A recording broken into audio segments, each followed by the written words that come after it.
Olá, seja muito bem-vindo a essa quinta aula do curso Visão Panorâmica das Escrituras. Então, se você chegou até aqui, fico feliz que possamos continuar aí nessa longa jornada, estudando mais a Palavra de Deus, ok? Bom, na última aula nós estávamos estudando, nós finalizamos então o segundo período, ok? Sobre o período pós-diluviano, ok? Bom, no período pós-diluviano, nós falamos um pouquinho o que aconteceu com a humanidade depois que o dilúvio assolou toda a terra, ok? Nós vimos que depois que Noé saiu da arca, Deus fez uma aliança com Noé, e essa aliança tinha algumas condições, né? 3 condições. A primeira era a promessa que ele fez a Noé de que nunca mais haveria o dilúvio. Deus também deu a aprovação para que eles pudessem se alimentar, né, dos alimentos de origem animal, comer carne. Aí começa essa questão de comer a carne dos animais. E depois Deus deu a ordem para que eles, né, Noé e seus filhos, multiplicassem toda a terra, se espalhassem por toda a terra, povoassem toda a terra, ok? Depois nós vimos a origem das nações, que a partir de Sem, Cã e Jafé, originam-se todas as nações e povos do mundo existentes hoje, ok? Capítulo 10 de Gênesis é chamado de a tabela das nações. Né? Eu fiz uma reflexão para que a gente pudesse pensar um pouco que nós somos descendentes de Noé. Nós viemos e somos, de certa forma, parentes, então somos iguais, ninguém é melhor do que ninguém pela cor, né, raça, né? Então é uma coisa para nós pensarmos, ok? Nós falamos também, eu coloquei um mapa na sua apostila e eu mostrei o mapa aqui no slide, sobre aonde cada filho de Noé foi viver, né? Aonde foi povoar a terra, né? Jafé foi lá mais para a parte da Europa, o Cã ficou mais aqui pela Palestina e África, e o Sem ficou mais aqui na Ásia Menor, enfim. Então, você tem o seu mapinha aí que você pode identificar aonde cada filho de Noé foi viver depois do dilúvio, ok? Nós também falamos sobre a Torre de Babel. Lembre-se que o povo começou a crescer, mas eles não estavam cumprindo a ordem de Deus, que era encher e multiplicar a terra, povoar toda a terra. Eles estavam todos no mesmo lugar, né? O pecado desse povo era a desobediência, porque estava contrariando as ordens de Deus, né? Não se espalhar e multiplicar toda a terra, ok? Então Deus, ele confundiu, ele gerou uma confusão ali entre aquelas pessoas, porque eles só falavam uma língua. Então depois dessa confusão, lá em Gênesis 11, começou-se então a surgir outras línguas. E aí o trabalho teve que parar, porque ninguém estava mais entendendo ninguém nessa confusão toda. E aí eles cumpriram a ordem divina de se espalhar pela terra, né? E povoar e encher toda a terra, ok? Depois nós focamos, e nós vamos focar agora em uma descendência, que é a descendência de Sem, porque de Sem vai vir o Messias prometido, porque de Sem, né, seguindo a ordem cronológica dos fatos, vai vir Abraão, que é o primeiro patriarca. E nós terminamos a aula semana passada falando um pouquinho do resumo da vida de Abraão, né, da onde ele estava, da onde ele vivia, em Ur dos Caldeus, e a rota que ele fez para ir até Canaã, a terra prometida, a terra que Deus prometeu dar a Abraão e a seus descendentes, ok? Então, na aula de hoje, nós vamos começar o período patriarcal, né? Eu estou na apostila, página 18, ok? E nós vamos conversar um pouco mais sobre Abraão, porque Abraão tem um significado muito importante no decorrer da história bíblica, porque nós vamos descobrir, né, através das promessas que Deus fez a Abraão. Então, essas promessas que ele fez a Abraão são muito importantes para o decorrer da história de Israel e para a nossa também. tá bom? Então vamos lá. Página 18. Então tem a introduçãozinha aí na sua apostila, você tem algumas lacunas que você precisa preencher, então pode preencher aí. Só vou ler o que está escrito aqui no início, né? Período patriarcal. Esse período ele vai do chamado de Abraão até o Monte Sinai. Quando o povo é liberto do Egito, nós vamos chegar até lá, e eles chegam até o Sinai. Então lá se encerra o período patriarcal. Você tem a data aproximada aí e os textos na Bíblia onde se passa esse período, tá bom? Então vamos lá, na introdução aqui, pode ir preenchendo a sua apostila.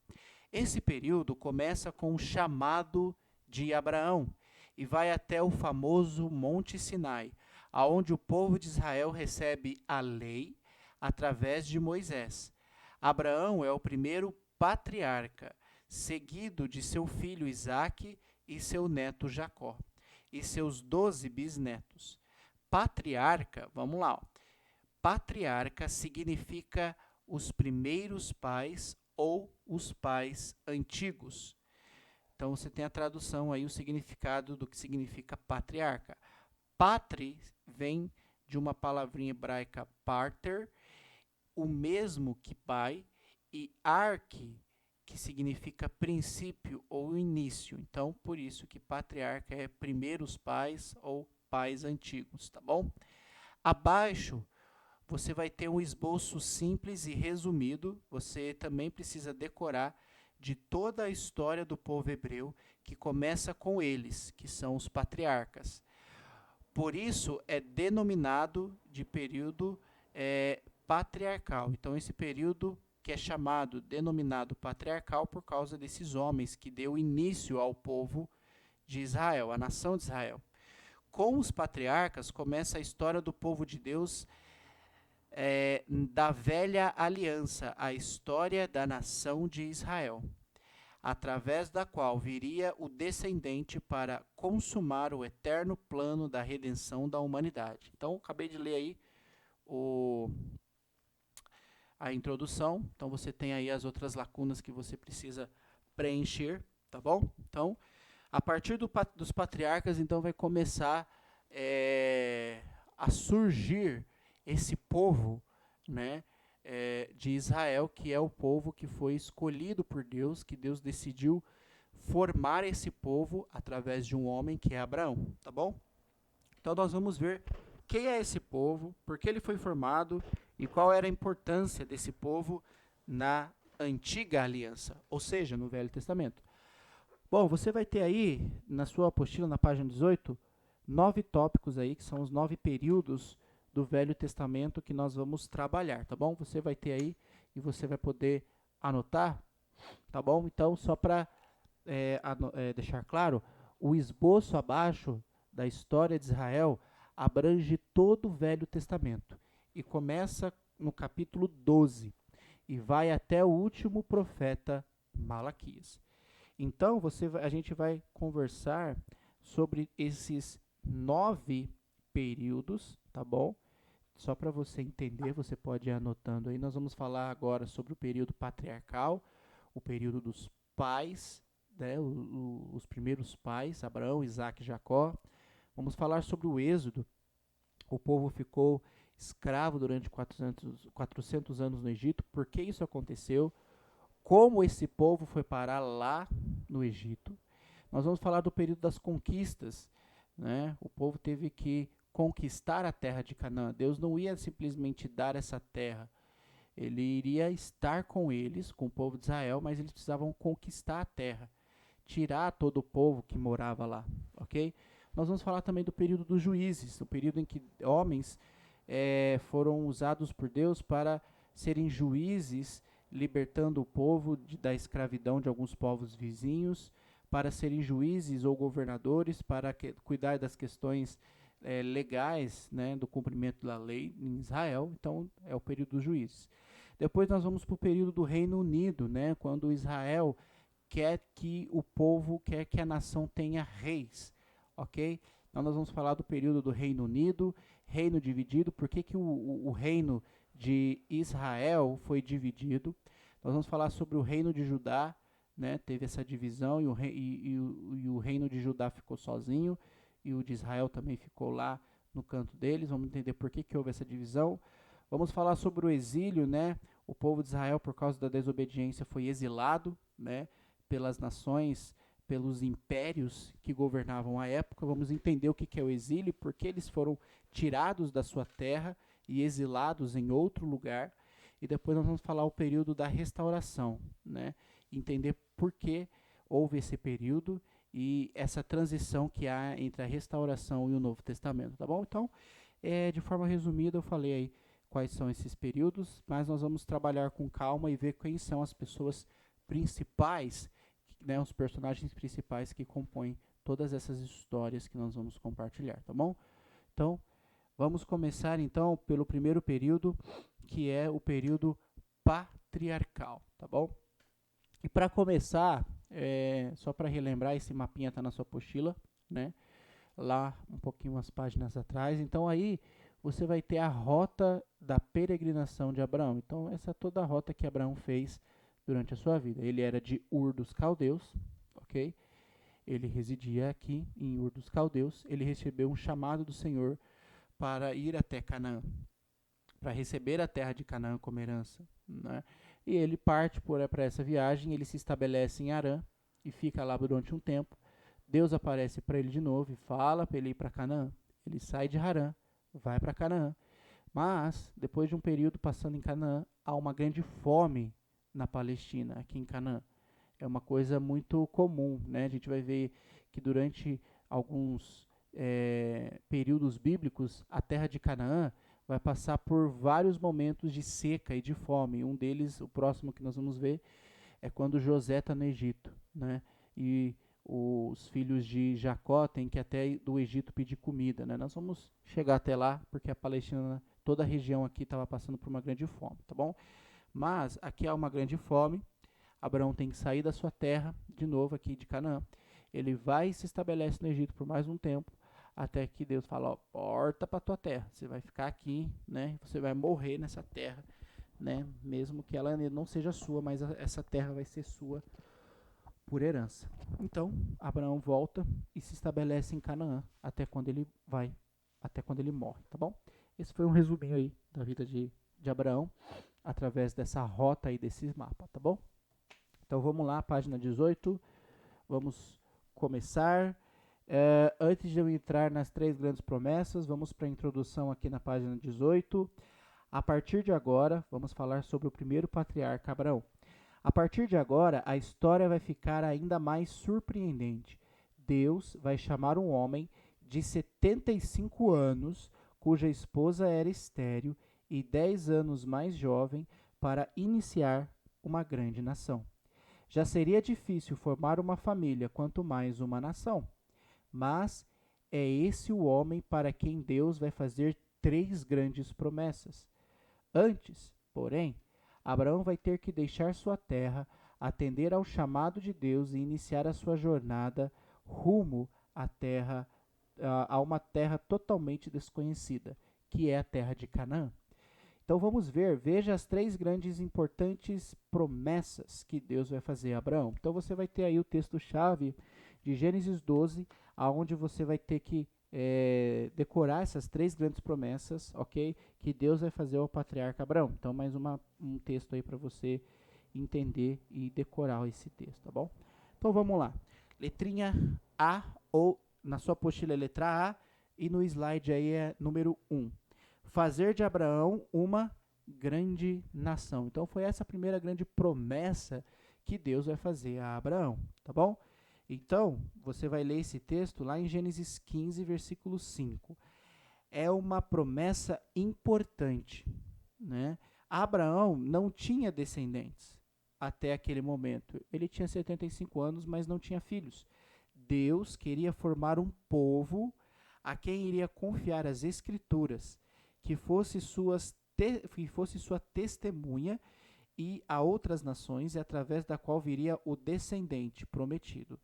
Seus descendentes seriam tão numerosos como as estrelas do céu ou como as areias do mar. Então, essa foi a primeira grande promessa que Deus fez a Abraão, fazer dele uma grande nação, aonde Deus iria confiar a esse povo as Escrituras e eles seriam testemunhas das coisas que eles viriam e ouviriam de Deus, ok? E eles poderiam testemunhar isso a outras nações. E através desse povo vai vir um descendente, que é Jesus Cristo, ok? Então, essa foi a grande e importante primeira promessa que Deus fez a Abraão, tá bom? Então você pode anotar aí nas lacunas que ficarem abertas. Letra B na sua apostila, número 2 do slide.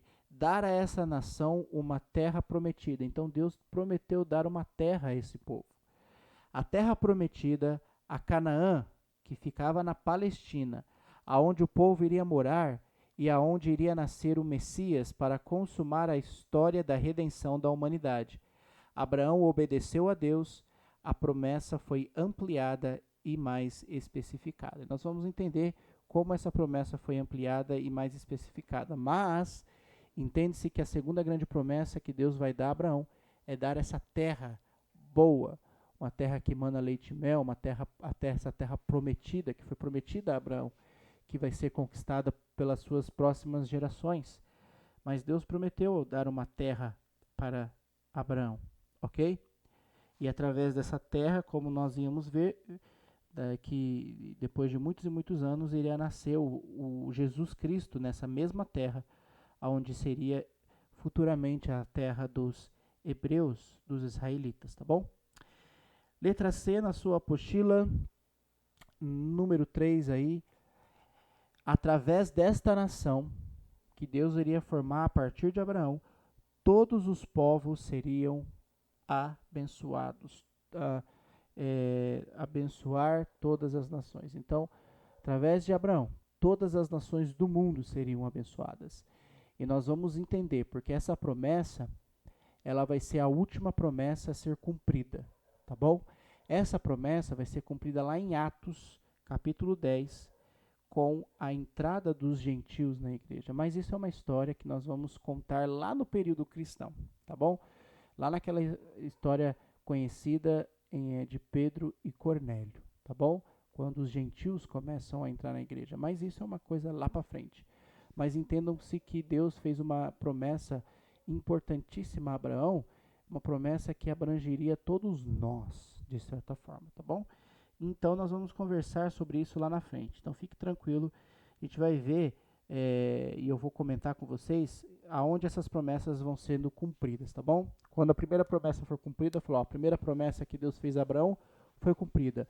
A segunda promessa que Deus fez a Abraão foi cumprida. E quando nós chegarmos lá em Atos 10, quando nós chegarmos lá no Novo Testamento, falar, agora a última grande promessa que Deus fez a Abraão foi cumprida, né? Só para a gente entender que as promessas de Deus, ele cumpre, tá bom? Então, essas são as 3 grandes promessas que ele fez ao patriarca Abraão. Ele queria fazer dele uma grande nação, tá bom? Então, vamos lá.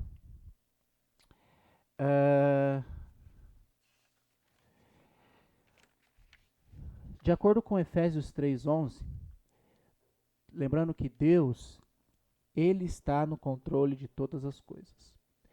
E de acordo com o seu eterno plano que ele realizou em Cristo Jesus, nosso Senhor. Então, eu quero que você pense nesse slide aqui como um gráfico, tá bom? Então, pensa na história da redenção, aqui, eternidade, pensa como Deus existe em toda a parte da história, todo o tempo.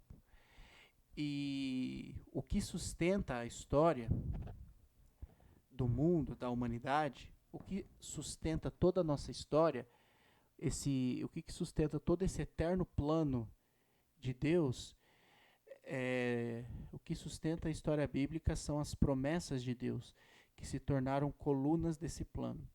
Então, durante o Velho Testamento e também do Novo, depois lá na frente, Deus vai fazer diversas promessas. E essas promessas, elas são importantíssimas para a história da redenção da humanidade. Para que a gente possa, lembrando daquele desenho, eu não quero estar mais longe de Deus, porque o pecado me afasta de Deus, mas eu quero estar perto de Deus. E para chegar até Deus, só por meio de Jesus. Mas antes que Jesus entre na história, a gente vai ver que Deus vai fazer uma série de promessas que envolvem a redenção da humanidade. E essas promessas são as colunas desse eterno plano de Deus, né? Então, nós chegamos até Abraão, aumentamos aqui a genealogia de Jesus, de Sem chegou até Abraão, e para você entender tudo isso, todas essas promessas que Deus faz, que faz a Abraão e vai fazer a tantas outras pessoas, que nós vamos ver, Deus vai fazer muitas outras promessas, tudo faz parte do eterno plano de Deus, que ele realizou em Cristo Jesus. Então, tudo faz parte de um eterno plano que vai se concretizar em Jesus Cristo, tá bom? Então, é isso que eu quero que você entenda desse slide. Então, a gente tem a promessa, a primeira promessa que ele fez, Gênesis 3,15, a promessa do descendente que viria para esmagar a cabeça de Satanás, e as três grandes promessas que ele fez a Abraão também são importantíssimas para o desenvolvimento da história, tá bom? Então, reflita sobre esse slide e reflita sobre o eterno plano de Deus, tá bom? Qualquer dúvida que você tiver, vamos conversar sobre esse eterno plano de Deus. E durante a história de Israel, muitas outras promessas vão ser adicionadas, muitas outras colunas vão ser colocadas nesse gráfico, tá bom? Então, vamos lá. Estou na página 19, letrinha D. Então, vamos falar sobre outras informações sobre Abraão. Vamos ver, então, vamos finalizar aí sobre o primeiro patriarca, Abraão. Primeiro, a promessa é repetida e ampliada. Ok? Ela vai ser repetida e ampliada para teus filhos, né? Para Isaac e para Jacó. Então, é nesse sentido que a promessa vai ser repetida e ampliada, porque Deus vai fazer essas mesmas promessas para Isaac e para Jacó, tá bom?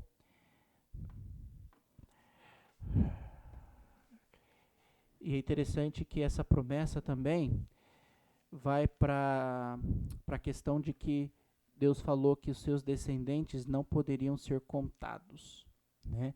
De tanta gente que se descenderia aí de Abraão, ok?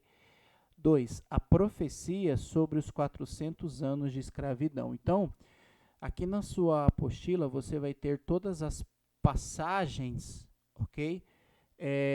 Referentes a essas informações que nós estamos passando, tá bom? Então Deus profetizou para Abraão, disse para ele que a sua descendência iria ser escrava no Egito por 400 anos. Então Deus já tinha alertado, ó, eu estou fazendo essas grandes promessas para vocês, mas vocês serão escravos lá no Egito por um período de 400 anos. Então Deus já estava falando algumas coisas que iria acontecer no futuro. 3. É instituída a circuncisão como sinal da aliança. Então você tem as passagens aí. Bom, vamos falar um pouquinho sobre essas alianças. Deus vai fazer aliança com algumas pessoas e com a nação de Israel. Ok? Isso é importante para a gente entender até lá na frente. Então, Deus ele fez uma aliança com Noé. Lembra? Qual era a aliança que ele fez com Noé? Colocar o arco lá, o arco-íris. Então, toda vez que Noé visse o arco-íris lá nos céus, ele ia se lembrar que a terra nunca mais iria ser destruída pelas águas. Tá bom? Depois, Deus vai fazer uma aliança com Abraão. E a aliança que ele fez com Abraão, né, de acordo com as promessas que ele deu, ele fez uma aliança com ele. Essa aliança é a circuncisão, tá bom? O que é a circuncisão? Então, todo menino, depois de alguns dias, agora me fugiu a cabeça, 7, 8 dias depois que ele nasce, todos os homens, somente os homens, eles iriam pegar o órgão genital do menino e iam cortar a pele do órgão genital feminino, do masculino, né, perdão. Então, a pele do órgão genital masculino eles iriam cortar. Então, somente os homens passariam por essa circuncisão. Esse foi o sinal da aliança que Deus fez com Abraão. Lá na frente, quando o povo de Israel estiver lá no Monte Sinai, Deus vai fazer uma aliança com Israel e Deus vai fazer e Deus vai instituir algo que eles precisam fazer, tá bom? Nós vamos ver qual é essa aliança que ele vai fazer com Israel. Entenda isso. Ele fez uma aliança com Noé, do arco-íris, ele fez uma aliança com Abraão, que é a circuncisão, ele vai fazer uma aliança com Israel, tá bom? E lá no período cristão, a gente vai ver qual é a aliança que ele vai fazer com os cristãos. Então, entenda essa questão da aliança, tá bom? Então, vamos lá. Depois a gente vai falar um pouco mais sobre a questão das alianças. Número 4. Nasce Ismael, o filho de Abraão, com a escrava Agar. Então, você vai ter os textos que falam um pouco sobre isso. Lembrando, Abraão tinha 75 anos, ele não tinha filho, a gente está resumindo a história, tá bom? Esse não tem como a gente conversar sobre todos os fatos da história, convido você a ler para entender um pouco mais sobre Abraão, mas resumindo, Abraão e Sara, Deus prometeu a eles que eles teriam um filho, mas eles já se consideravam velhos e achavam impossível isso acontecer.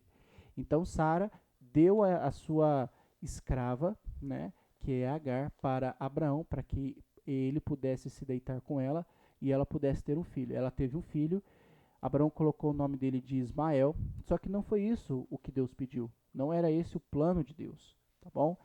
Então, depois de algum tempo, depois de alguns anos na história, Sara fica grávida, né, mesmo na sua velhice, porque Deus disse que Sara e Abraão teriam um filho, então, que é o número 5, aí você pode preencher, nasce Isaac, o filho da promessa. Isaac era o filho da promessa, né, que Sara teve. E aí, Sara pede depois para que Agar vá embora, né, essa decisão foi aprovada por Deus, então Agar vai embora com Ismael, né, e se você ler os textos, você vai ver que a partir de Ismael vai surgir outras 12 tribos, que são as tribos de Ismael, tá bom? E só um fato interessante na história, não sei se você sabe, os ismaelitas, que são da linhagem de Ismael, eles compõem a base, essas 12 tribos de Ismael compõem a base do islamismo, tá bom? Então, só para você entender que de Abraão descendem as duas maiores religiões do mundo. É claro que o cristianismo é maior do que o islamismo, mas o cristianismo e o islamismo descendem de Abraão. Então, Abraão tomou uma decisão junto com Sara, né? E eles decidiram dar uma forcinha para Deus, mas não era isso que Deus queria. E através disso, lembra, todas as ações que nós tomamos geram uma consequência. Então, a consequência do fato de que Abraão se deitasse com a escrava, né, Agar, foi o nascimento de Ismael, e de Ismael aí começou a linhagem, a descendência do islamismo, tá bom? É uma informação aí na história só para você entender um pouco sobre as decisões que nós tomamos muitas vezes quando nós não depositamos toda a nossa fé em Deus. É claro que Abraão teve muita fé, e a gente vai ver isso lá na frente também, o fato dele decidir sacrificar o próprio filho em obediência a Deus. Essa história você pode ler com calma aí no livro de Gênesis. Bom, vamos pro então quinto, nós já falamos, nasceu Isaac. No 6, acabei de falar, Deus prova a fé de Abraão, falando, sacrifica teu filho Isaac para mim. Foi uma prova de fé que Deus fez com Abraão para ver se ele iria mesmo obedecer, e ele obedeceu. E no momento em que Abraão estava para sacrificar teu filho, Deus o impediu, né? E colocou e apareceu ali um cordeiro, né? Um sacrifício para que eles pudessem fazer, tá bom? Então é uma história também muito interessante, muito emocionante também, vendo a fé desse homem que não decidiu entregar seu único filho, o filho da promessa, né? E ele estava disposto a matar esse filho, porque Abraão tinha tanta fé em Deus, que a fé dele era tanta que ele tinha uma fé que ele acreditava eu creio que ele acreditava que Deus ressuscitaria o seu filho. Então, essa prova de fé de Abraão é muito interessante. Você pode ler lá em Gênesis 22, é uma história muito, muito interessante. E depois, a Sara vai morrer, a morte de Sara e de Abraão. Então, Abraão morreu com 175 anos e Sara vai morrer com 127 anos. Então, a Sara vai morrer primeiro, tá bom? E depois, no decorrer da história, só estou contando um resumo de algumas coisas, depois que a Sara morre, Abraão vai se casar de novo e vai ter vários outros filhos. Você vai ler, então, os outros filhos de Abraão lá em Gênesis 25. Mas, só lembrando que o filho da promessa foi Isaac. Por isso, nós vamos continuar falando sobre o Isaac, porque a partir deles, de Isaac, vai vir a nação de Israel, tá bom? Então, essas são algumas informações resumidas sobre a vida de Abraão, tá bom? Lembrando que não tem tempo de nós falarmos sobre todos os fatos da vida de Abraão, toda a história, tá bom? Mas você pode ler com calma aí nas suas escrituras, tá bom?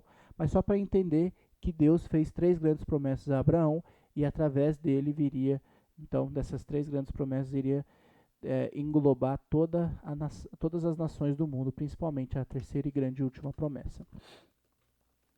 Bom, Deus então, Abraão teve um filho chamado Isaac, que é o filho da promessa, e agora a história parte a partir de Isaac. A história continua a partir de Isaac. Então vamos lá. Antes de entrar nessa letra A, tem uma introduçãozinha aí. Este é o filho da promessa. Você pode preencher aí na lacuna. Este é o filho da promessa. Embora seja um patriarca sem muita importância histórica, tem uma vida pacata, vivendo exprimido entre grandes nações inimigas. Aos 40 anos de idade, casou-se com Rebeca, a qual também era estéril. Mas Isaac orou ao Senhor e ela engravidou de gêmeos e nasceu os filhos Esaú e Jacó. Então Isaac vai ter gêmeos, Esaú e Jacó, né? Em Gênesis 36, se você vai ver lá, fala que no ventre da mãe 2 nações estavam brigando, porque Esaú formou uma nação, a gente vai ver qual nação é essa, tá bom? Que é os Edomitas, ok? E Jacó, que vai vir os seus filhos, e de Jacó vai descender, então, os israelitas, né? Ou os hebreus, tá bom? Então, vamos aí para a letrinha A. Deus amplia a promessa para Isaac, tá bom? Então, Gênesis 26 aí, você vai ler essa promessa. E na letra B, Isaac troca a bênção dos filhos. Então, a gente vai entender um pouco mais sobre isso, né? Sobre o direito de primogenitura. Então, eu quero que você entenda sobre o que é o direito de primogenitura, tá bom? Esse direito ele vai ficar mais evidente lá na história de José, mas eu quero que eu quero que você entenda. Na história geral, desses gêmeos, Esaú e Jacó, Esaú ele era o mais velho. Então, pela ordem, Esaú, que deveria seguir, então, com as promessas de Deus, e a partir dele vinha a nação de Israel. Mas, Jacó, você vai ver que ele era um cara, ele era conhecido como enganador. Então, ele enganou, né, o seu pai, Isaac, e quando o Isaac estava velho, né, e não estava enxergando, essa história é muito interessante, você pode lá ler a partir do Gênesis 27. Então, quando Isaac não estava mais enxergando,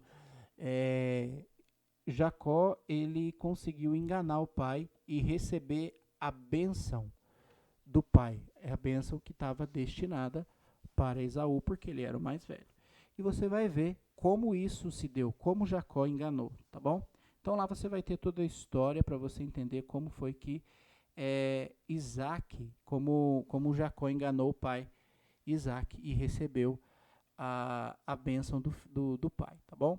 Mas a gente vai falar um pouquinho mais sobre o direito de primogenitura um pouco mais para frente, tá bom? Mas entenda-se que Jacó enganou, era chamado de enganador, depois ele foi enganado também até pelo próprio sogro, mas só para você entender, Jacó não era perfeito, ele era pecador, o fato dele enganar o pai, enganar o sogro, mas mesmo assim Deus continuou e escolheu Jacó para dar continuidade a essas promessas que ele tinha feito para Abraão, tá bom?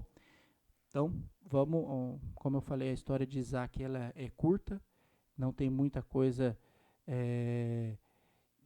irrelevante, digamos assim, para que chame a nossa atenção aqui no decorrer da história, tá bom? Mas você pode ler a história de Isaac, porque agora nós vamos conversar sobre o patriarca Jacó, tá bom? Antes de nós chegarmos no patriarca Jacó, esse é o mapa da terra de Canaã, a terra que Deus prometeu dar a Abraão. Então, o verde aqui é Canaã. Nós vimos que Isaac viveu em Canaã, cercado por várias nações inimigas, tá bom? Só para você entender, Esaú, que é o irmão de Jacó e filho de Isaac, ele descende, né, os seus descendentes formaram outro povo, outra nação, que é o povo de Edom, que são os edomitas. Eles são parentes dos israelitas. E durante a história de Israel, principalmente nos primeiros 5 livros, você vai ver que em alguns momentos eles vão entrar em confronto com Israel. Eles vão lutar com Israel em alguns momentos, tá bom? Mas só para entender que Edom, eles são parentes dos israelitas, tá bom? Então, só para informação de história. Então, esse é o mapinha, né, da terra prometida que eles iriam conquistar, e nós vamos ver isso com mais calma lá na frente. Vamos falar um pouquinho sobre o patriarca Jacó. Patriarca Jacó, vamos lá. No mundo antigo, dentro da tradição judaica, o filho que nasce primeiro tem o direito a dobro de herança do pai, porque é o filho primogênito. Então, esse é o direito de primogenitura, tá bom? Eu quero que você entenda isso. Então, o primeiro filho, ele tem o dobro de herança da terra, né, digamos assim. Então, o dobro de herança. Se for uma terra, ele vai ter porção de terra dobrada, porque ele é o filho primogênito, tá bom? É chamado de direito de primogenitura. Então, você pode anotar aí. Tinha ainda vários outros privilégios, quem nascia primeiro, como, por exemplo, domínio e decisão sobre o futuro das propriedades da família. Esses direitos eram de Esaú, mas Jacó, com a ajuda da mãe, engana seu pai e rouba esse direito do seu irmão. Então, depois você pode ler com calma essa história. Então, Jacó engana seu irmão e ele recebe a bênção do pai, então ele recebe o direito de primogenitura, tá bom? Então, lembrando que aí você vê o que é o direito de primogenitura, que é o dobro de herança, e domínio sobre as decisões, né, sobre as propriedades da família, tá bom? Então, entenda um pouco isso, que isso vai ser muito relevante lá na frente. Bom, vamos para a letrinha A, antes de entrar na letra B, da página 19, uma grande lição. É a lacuna que você tem que pôr aí, tá bom? Uma grande lição. Gênesis 29, você vai ler essa história. Depois de enganar seu pai e roubar a bênção de seu irmão, Jacó, ele foge para Harã, constitui família e patrimônio, mas colhe tudo que plantou. Como ele foi enganado, como eu já falei, ele vai ser enganado diversas vezes pelo seu próprio sogro, o esperto Labão. Ele vai ser enganado pelo Labão, tá bom? E essa é a grande lição. Como ele foi enganador, ele também vai ser enganado várias vezes. Uma grande família, a letrinha B. Então pode preencher ali. Então, Jacó recebe a promessa de voltar para Canaã. Então ele fica durante muito tempo lá em Harã. Tem vários filhos, né? A maioria dos seus filhos nascem lá. E ele recebe a ordem de voltar para Canaã e vai gerar 12 filhos que se tornam a base da nação israelita. Jacó teve 4 mulheres, além da sua esposa Raquel. Teve as concubinas Bila, Lia e Zilpa, com quem gerou 12 filhos, e a única filha Diná, num total de 13 filhos. Então ele teve 13 filhos, você vai ler essa história em Gênesis 35. Todos tem esse gráfico aí que está no slide, você vai ter aqui na sua apostila. Então esses são os 13 filhos de Jacó, tá bom? Então aí tem de acordo com a sua mulher, né? com a mulher que ele teve. Então, essa é a base do povo de Israel, tá bom? E você vai entender lá na frente por que está arriscado esses 3 nomes. Bom, vamos lá. Na página... Deixa eu botar aqui. Na página 20, letrinha C, você tinha uma tarefa que você precisava completar, então, o nome dos 13 filhos de Jacó. Então, vamos lá responder essa tarefa. Você já pode corrigir se estiver errado. O primeiro, né, então tá em ordem aí de nascença, tá bom? Então o primeiro é Ruben. Ruben é o mais velho, tá bom? Depois, o segundo é Simeão. Então, Ruben, Simeão, Dan, Naftali, Gade, Aser, Isacar, Zebulon, Benjamim, o filho caçula da tribo de um judeu famoso no Novo Testamento. Então, a gente vai ver isso com calma. Então, Saulo de Tarso era descendente dos benjamitas. Judá, tribo do rei Davi, de onde virá o Messias, o Cristo, que é o descendente. Depois, José, que de escravo, ele foi escravo a governador do Egito, né, aonde ele vai morrer lá no Egito. Depois nós vamos ter o Levi, que era a tribo de levitas ou sacerdotes, e Diná, a única mulher. Então esse é o nome dos 13 filhos de Jacó, tá bom? E a partir desses filhos aí compõe-se a base do povo de Israel. Então essa era a tarefinha que você tinha que completar, tá bom? Então se tiver alguma dúvida pode mandar que nós vamos conversando sobre o assunto. Bom, vamos para a letrinha D, que é um grande nome. Aí você tem as passagens aí que você pode ler com calma para entender essa ideia. Deus troca o nome de Jacó e agora passa a ter 2 fases distintas em sua vida, que correspondem a seus 2 nomes. Então, primeiro era chamado de Jacó. Jacó significa o substituto, porque o mais velho servirá o mais novo. Né? Gênesis 25, 23, naquela ocasião em que o mais velho servia o mais novo. Então, Jacó significa o substituto. E 2, depois seu nome foi mudado para Israel, né? Significa príncipe de Deus. Mas, se você, outra tradução para Israel, também é aquele que luta com Deus. Então você pode ler esse texto aí lá em Gênesis 35, mais ou menos. E 32 também vai falar dessa situação, onde Jacó luta com Deus e ele muda o nome dele, tá bom? Muda o nome dele de Jacó para Israel, que significa então príncipe de Deus ou aquele que luta com Deus. E a partir daí, Jacó tornou-se um novo homem, carregando a bênção de ter o nome que viria a ser usado para uma grande nação, com uma grande missão. Então, Israel é o nome que Jacó recebeu, e a partir desse nome seria o nome de toda a nação, de todos os seus descendentes. Então, os descendentes de Jacó são os israelitas, né? Então, chamado por esse nome porque eles são descendentes de Jacó. Então, nós paramos aí em Jacó. Então, teve Abraão, onde Deus fez 3 grandes promessas a ele. Depois, Abraão teve um filho chamado Isaac. Né? Isaac teve gêmeos, né? Esaú e Jacó. Jacó foi o enganador, enganou seu irmão e o seu pai, recebeu a bênção, recebeu o direito de primogenitura e depois, né, nós vimos que ele fugiu para Harã, né, com medo de seu irmão, ficou muitos anos lá, né, em Harã, casou, teve vários filhos, né, teve 13 filhos, voltou por ordem de Deus para Canaã, lá ele se estabeleceu em Canaã, ok?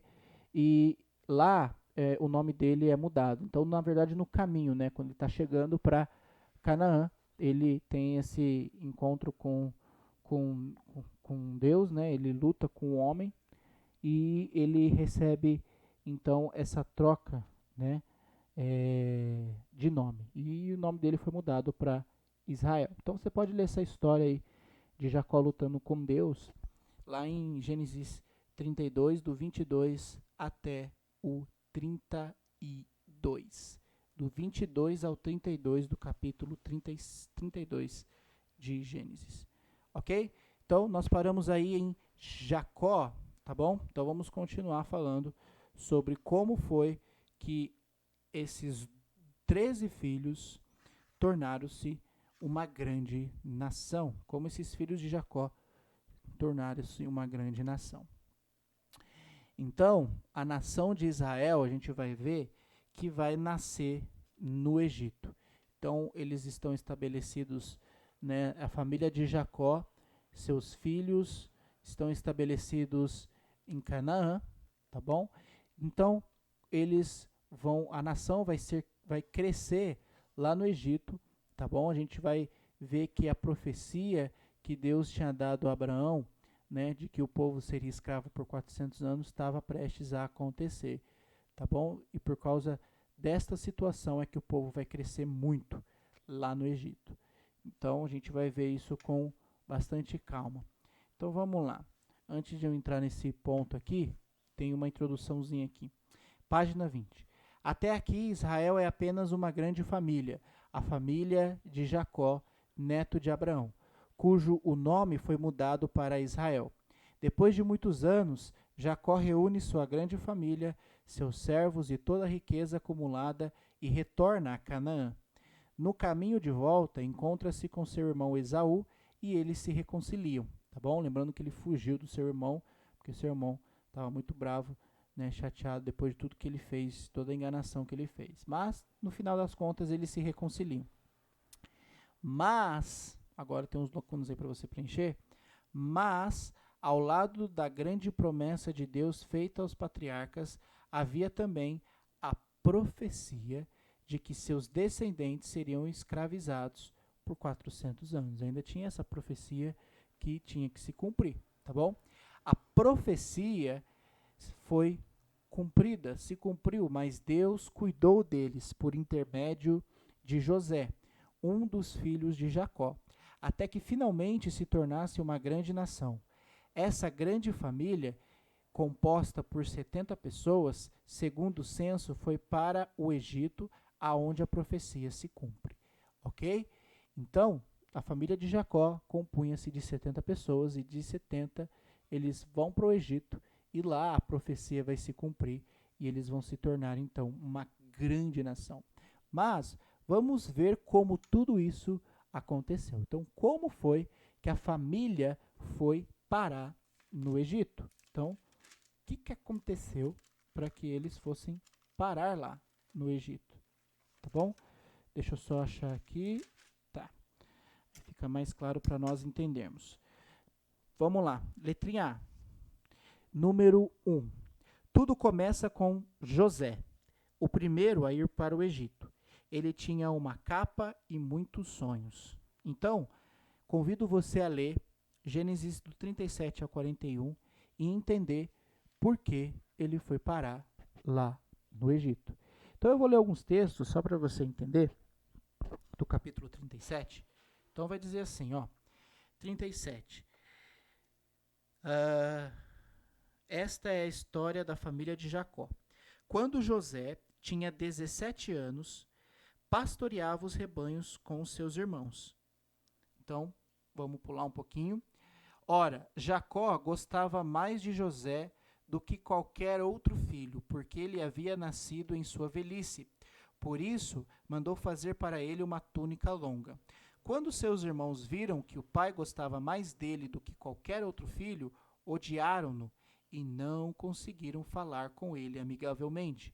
Certa vez José teve um sonho, e quando ele o contou a seus irmãos, eles passaram a odiá-lo ainda mais. Ouçam o sonho que tive, disse-lhes José. Estávamos amarrando os feixes do trigo no campo, quando o meu feixe se levantou e ficou em pé, e os seus feixes se juntaram ao redor do meu e se curvaram diante dele. Seus irmãos lhe disseram: Então você vai reinar sobre nós? Quer dizer que você vai nos governar? E o odiaram ainda mais por causa do sonho e do que tinha dito. Depois teve outro sonho e contou aos seus irmãos: Tive outro sonho, e desta vez o sol e a lua e 11 estrelas se curvavam diante de mim. Quando contou ao pai e aos irmãos, o pai o repreendeu e disse: Que sonho foi esse que você teve? Será que eu, sua mãe e seus irmãos viremos a nos curvar até você diante do chão? Assim seus irmãos tiveram ciúmes dele, e o pai refletia naquilo. Então, os irmãos de Jacó, os irmãos de José começaram a odiá-lo devido a esses sonhos que ele começou a ter, né? Olha, vocês vão se curvar diante de mim, meu feixe vai ficar superior ao de vocês. Então, os irmãos diziam: olha, a gente vai se curvar, você vai nos governar. Então, eles começaram a odiá-lo e a ter ciúmes de José. Devido a esse fato, se você continuar lendo o capítulo 37, os irmãos de José decidem vendê-lo para alguns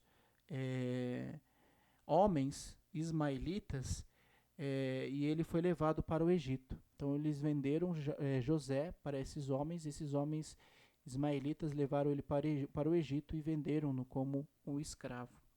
E ele permaneceu lá durante alguns anos, né? E durante a história você vai ver que José prosperava em tudo que ele fazia, entende? E qual que é o resultado disso?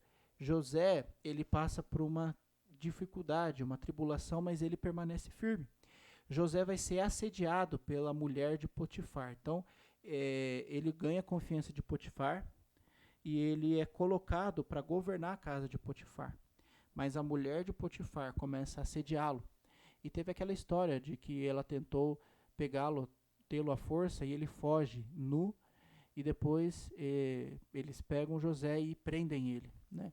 E na prisão ele começa a ter alguns sonhos, né, com as outras pessoas que estão lá com ele presas, e esses sonhos começam a ser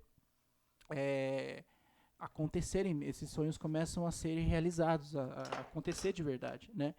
Até que depois de alguns anos preso, ele é liberto da prisão porque o faraó começa a ter alguns sonhos e ninguém consegue interpretar esses sonhos. José, por intermédio de Deus, ele interpreta esse sonho de que haveria uma grande fome no Egito e eles precisavam se preparar por isso. Eles teriam alguns anos de fartura, eles deveriam aproveitar esses anos de fartura e depois viria uma grande seca em toda a região, né?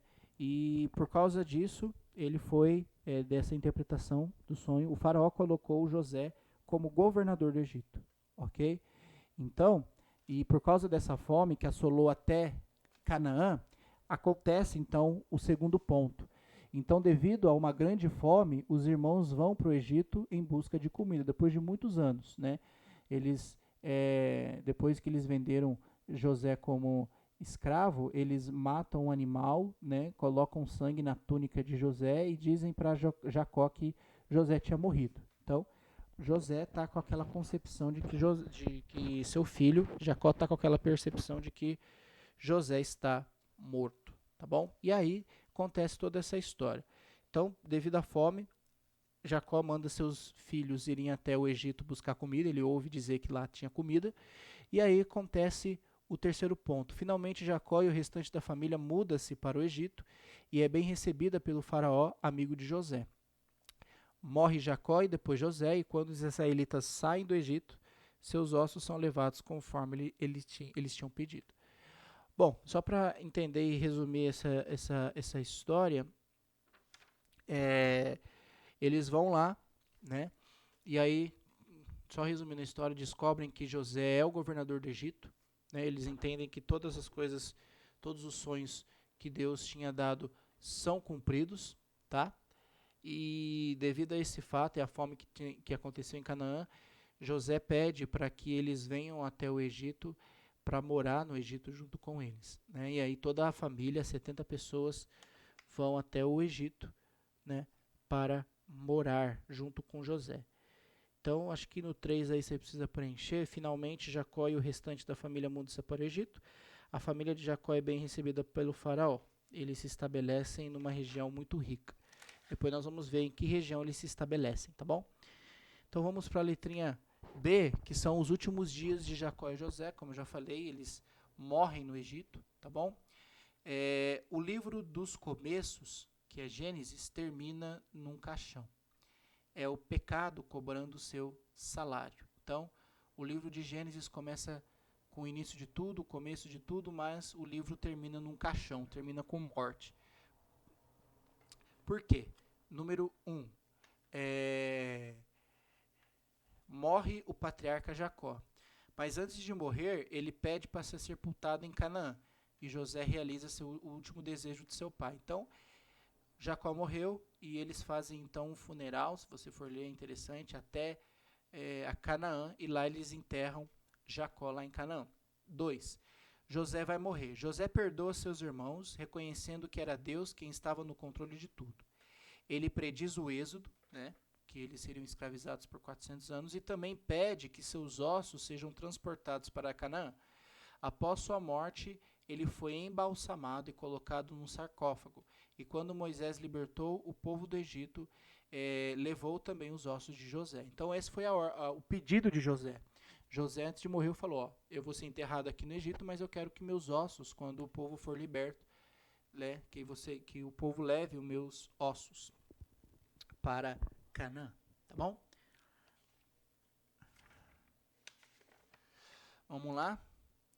Então, C, a família então é escravizada. Você pode ler aí Êxodo, capítulo 1, com a morte de José e do faraó, que foi benevolente com toda a família de José, a situação do povo no Egito vai se complicar. Isso porque os descendentes de Jacó se multiplicavam muito. Então, eles tinham muitos e muitos filhos. E a nova dinastia que subiu ao trono do Egito temia que os israelitas viessem a dominar o país. Os egípcios então decidiram evitar que os hebreus se multiplicassem ainda mais e escravizaram os israelitas. Então, eles tentaram, se você for ler Êxodo capítulo 1, primeiro através das parteiras, né, para que elas, se for homem que nasceu, mata, tá? Ou se for homem, você pode matar na hora que o menino estiver nascendo. E depois, como isso não deu certo, porque as parteiras temiam ao Senhor e elas decidiram não matar as crianças quando nasciam, o faraó então ordena que qualquer um do seu povo podia lançar as crianças, né, os meninos, no rio Nilo, tá bom? Então, para tentar impedir que o povo de Israel continuasse a crescer tanto, tá bom? Mas só para você ter uma noção, o povo cresceu tanto que chegou, de 70 pessoas que vieram lá, chegou a aproximadamente a mais de 2 a 3 milhões de pessoas. Foi o tamanho da nação de Israel, tá bom? Então o povo está escravizado, tá bom? 400 anos eles foram escravizados. Então você pode preencher aí as lacunas que está aí na sua tela. Então, a profecia que Deus havia falado para Abraão está se cumprindo agora, ok? Que eles seriam escravizados. Entretanto, a primeira grande promessa que Deus fez a Abraão se cumpre. Lembra qual é essa grande promessa? Fazer dele uma grande nação. Então, uma grande nação foi formada, ok? Então, Deus está cumprindo suas promessas mesmo diante dessas situações difíceis. Bom, B, um libertador é chamado, Moisés. Agora, as escrituras passam a focalizar na figura de Moisés, o qual foi salvo da fúria do faraó, pela sua mãe, que o colocou num cesto e soltou no rio Nilo. Ele é encontrado pela filha do faraó, que o criou como filho, e assim foi criado em toda a cultura egípcia, e mais tarde é chamado por Deus para libertar o povo da escravidão. Moisés enfrenta o faraó e tinha apelado repetidas vezes para que o faraó deixasse os filhos de Israel sair. Mas o faraó aflige o povo com mais trabalhos. Então Deus envia sobre o Egito 10 pragas devastadoras Então, a tarefa que você tinha que fazer é listar essas 10 pragas. Então, Moisés, ele começou a primeira parte da sua vida como um príncipe do Egito. Depois ele foge, né, porque ele mata um egípcio que estava maltratando alguém do seu povo. E lá ele é chamado por Deus, né, naquela história incrível da sarça ardente, para voltar até o Egito, para libertar o povo, tá bom? E ele apela várias vezes para o faraó, e o faraó não deixa o povo sair. Em vez disso, ele aumenta os trabalhos dos israelitas. E diante disso, Deus vai mandar então 10 pragas que vão devastar a terra do Egito, tá bom?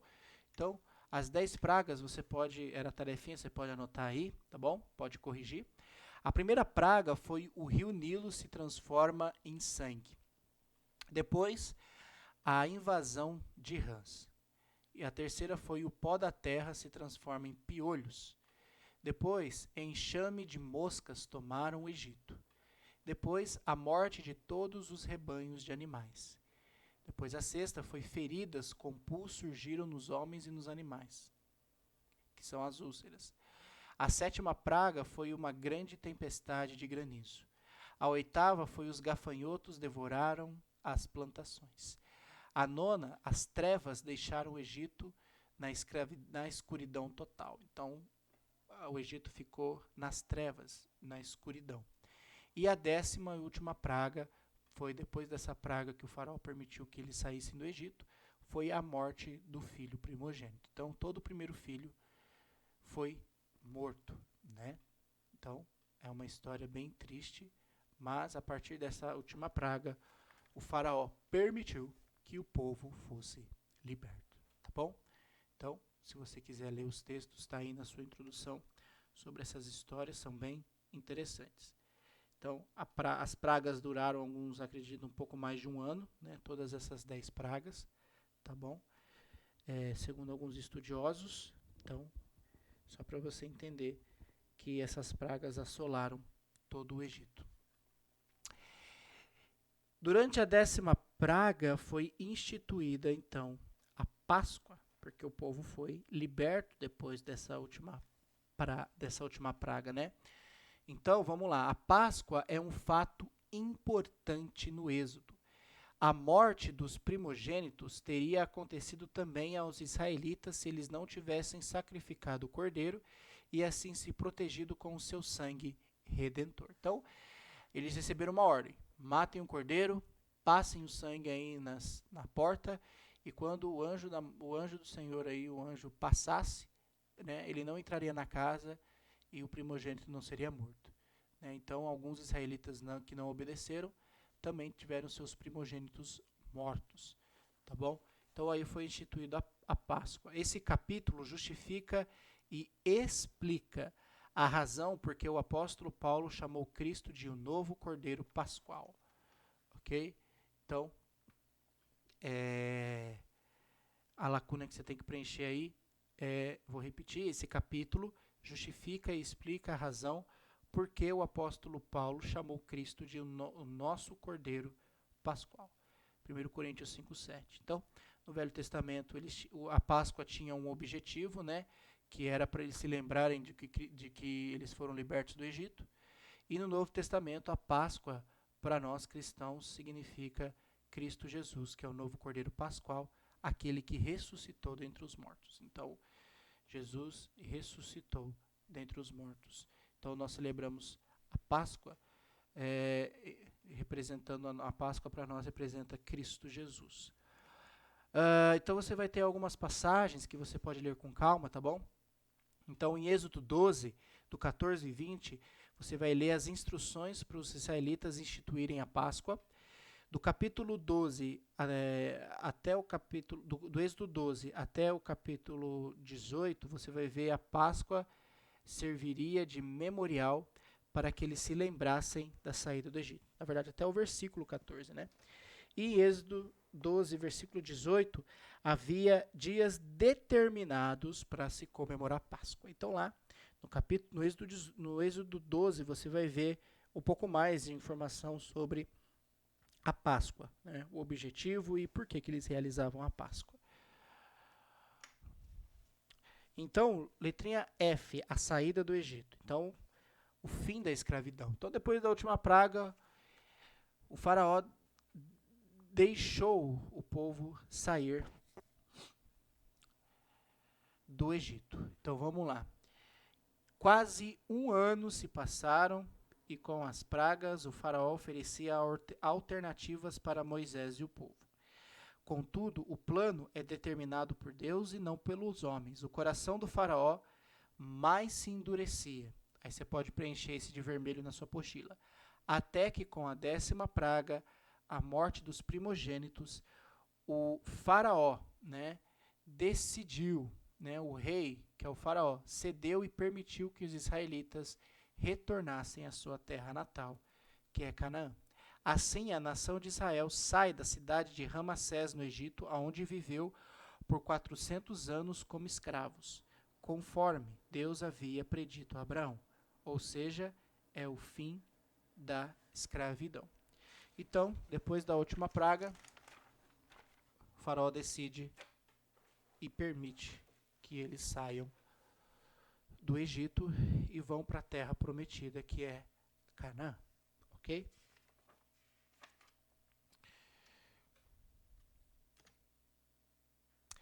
Então, êxodo significa saída, tá?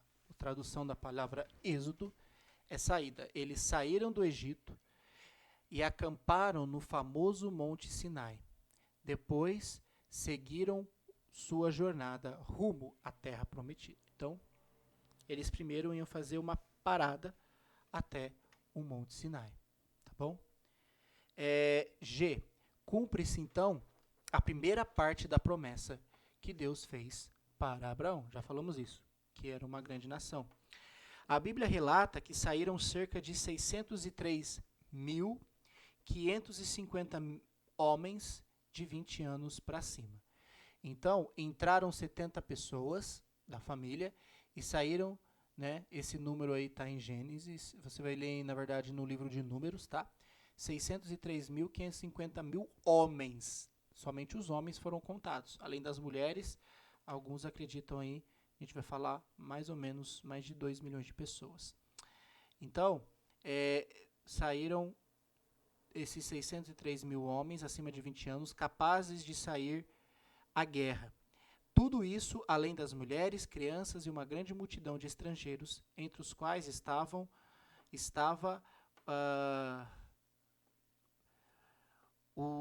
tinha estrangeiros, né, que são chamados de não israelitas, que assumiram a cultura da religião judaica, que são os prosélitos. Com essa informação, estima-se que cerca de mais de 2 milhões de pessoas saíram do Egito.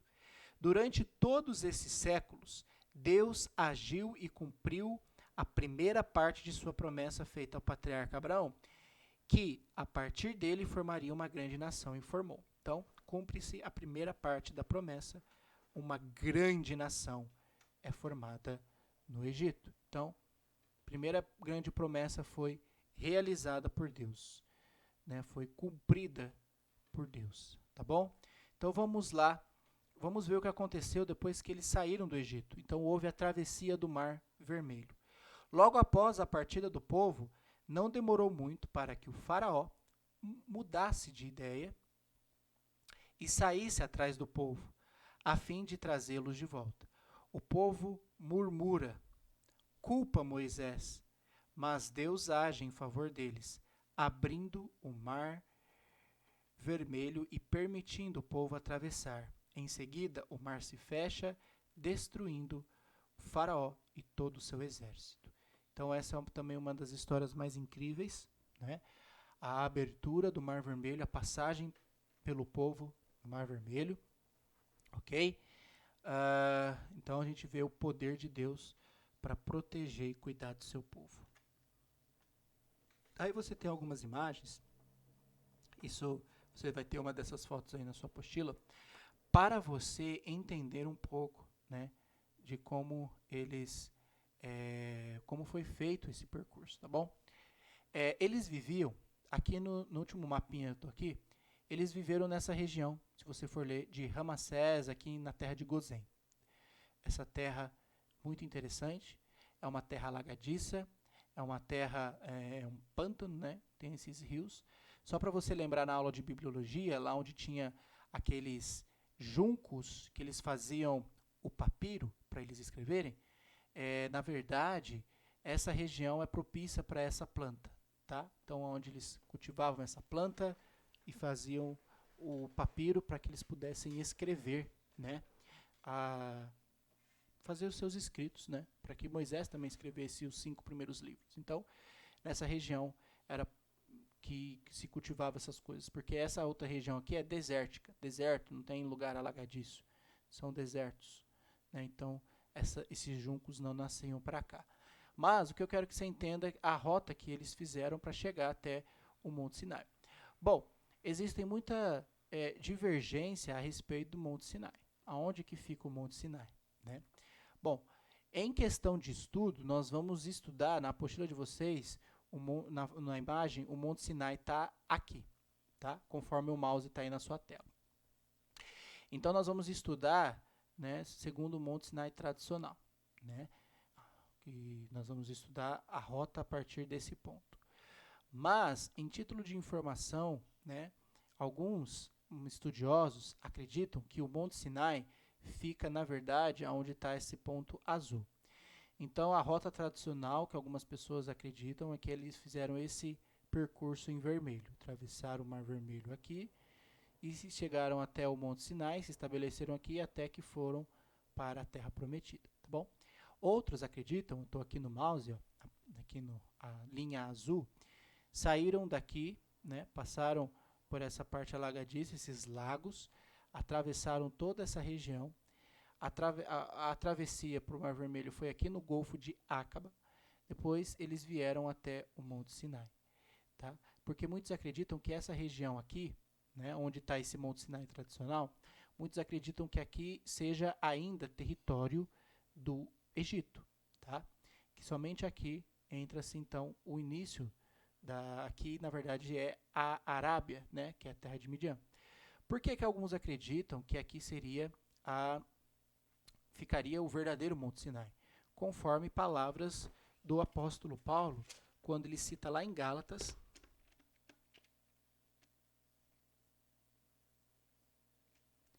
Gálatas capítulo 4, versículo 25, vai dizer assim, Paulo está comparando Agar e Sara, e ele vai dizer assim, ó, no versículo 25, Agar representa o Monte Sinai que fica na Arábia e corresponde à atual cidade de Jerusalém, que está escravizada com os seus filhos. Então, muitos acreditam que o fato de Paulo falar aqui, ele está fazendo uma comparação entre Agar e Sara, mas ele coloca que o Monte Sinai está na Arábia, tá bom? Então, muitos usam esse texto para dizer que o Monte Sinai, na verdade, fica aqui, que aqui já é a região da Arábia, tá bom? Enquanto outro grupo de estudos, outros estudiosos acreditam que o Monte Sinai fica aqui no final dessa península, tá bom? Mas, em questão de estudos, nós vamos usar o mapinha que está aí na sua apostila, esse Monte Sinai que está aqui, tá bom?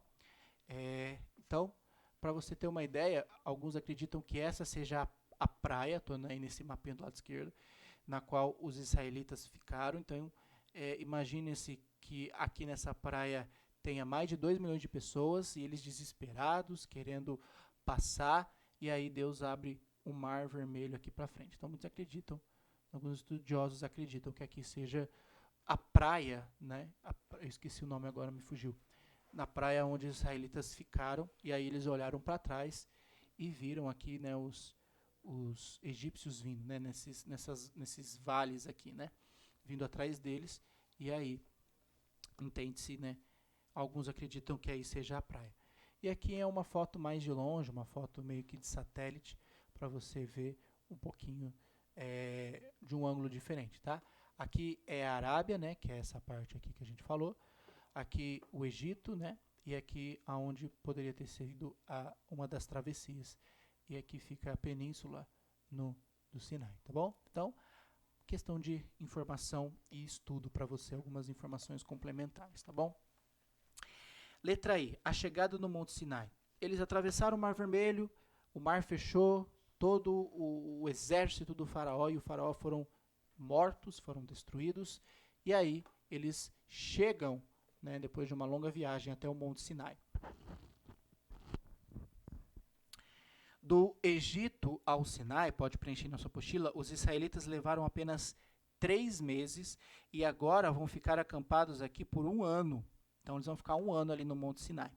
O Monte Sinai é um pico de granito com uma altura aproximada de 2.228 metros, aonde Deus falou com o seu povo através de Moisés. Então, o que vai acontecer aqui no Monte Sinai? Então você vai ter 3 pontos aí do que vai acontecer aqui no Monte Sinai. Então, em Êxodo 19, depois se você quiser ler, vai revelar o que Deus vai fazer com esse povo enquanto eles estão parados ali no Monte Sinai. Primeiro, Deus vai fazer promessas a Israel, ok? Segundo, Deus vai entregar a lei para Israel, para o povo de Israel, leis para a nova terra. Então, eles precisavam de leis para que eles pudessem viver na nova terra, tá bom? E o terceiro, ele vai firmar uma aliança com Israel.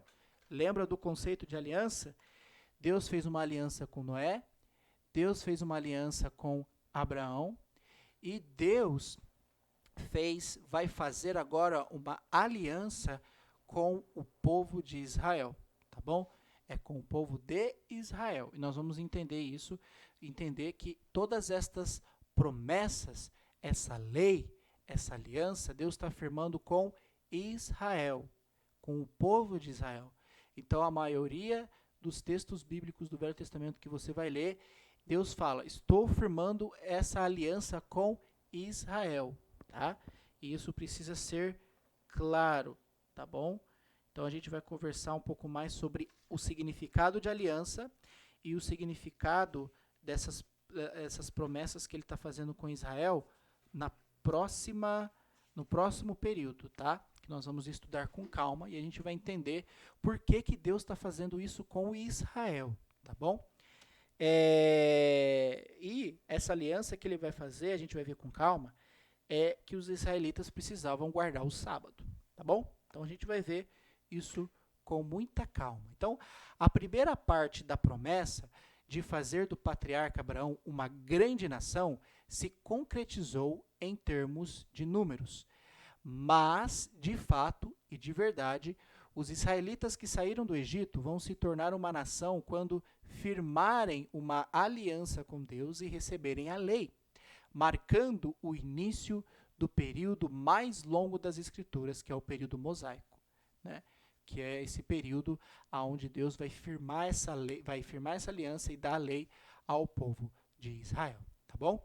Então a gente vai ver com calma todas essas informações a partir do próximo estudo. Então nós aumentamos aí a nossa genealogia. Então, Adão, Sete, Noé, Sem, Abraão, Isaque e Jacó. E Jacó que se torna Israel. E dali vai vir o descendente prometido, tá bom? Então vamos finalizar aí com a letrinha J, entender essa visão bíblica do tempo, a visão bíblica do tempo é linear. O que isso significa? Isso significa simplesmente que o tempo teve um início com a criação e certamente terá um fim com a volta de Cristo. Então você pode preencher essa frase aí na sua apostila. O que significa isso, Gustavo? Na visão linear do tempo, tudo caminha para um clímax quando haverá um reencontro com o Supremo Criador. E a partir daí, todos entrarão na eternidade. As promessas feitas aos patriarcas se tornarão o tema de toda a Bíblia e são mencionadas com frequência por toda ela, inclusive no Novo Testamento. Então você tem todas essas passagens onde essas promessas que Deus fez aos patriarcas, né, estão registrados em toda a Escritura. Essas promessas, terra prometida, grande nação, bênção universal, são a base do começo e do fim de toda a história. A primeira parte da promessa de fazer do patriarca Abraão uma grande nação, em termos de números, já se concretizou. Mas vai se concretizar de fato quando os israelitas receberem a lei e firmarem uma aliança com Deus no Monte Sinai, marcando assim o início do período mosaico. Então, só para entender tudo isso, tudo que tem um começo tem um fim, né? E as promessas de Deus são verdadeiras. Deus cumpre as suas promessas. Ele já está cumprindo as suas promessas aqui com Abraão, tá bom? Então entenda essa linha temporal na qual todas as promessas são o que sustentam toda essa história bíblica, ok? Então, pense sobre isso, reflita sobre isso. Nós terminamos mais um período e na próxima aula vamos falar sobre o período mosaico, que é o período mais longo, o período onde Deus vai dar a lei para Israel, tá bom? E o que esse povo vai fazer com a lei, ok? Então, se você tiver qualquer dúvida, qualquer comentário, pode mandar para nós, vamos conversar. Espero que você continue estudando a palavra de Deus conosco aqui e que você possa estar entendendo o que nós estamos falando, mesmo que de forma rápida e simplificada, tá bom? Fique com Deus e até a próxima aula.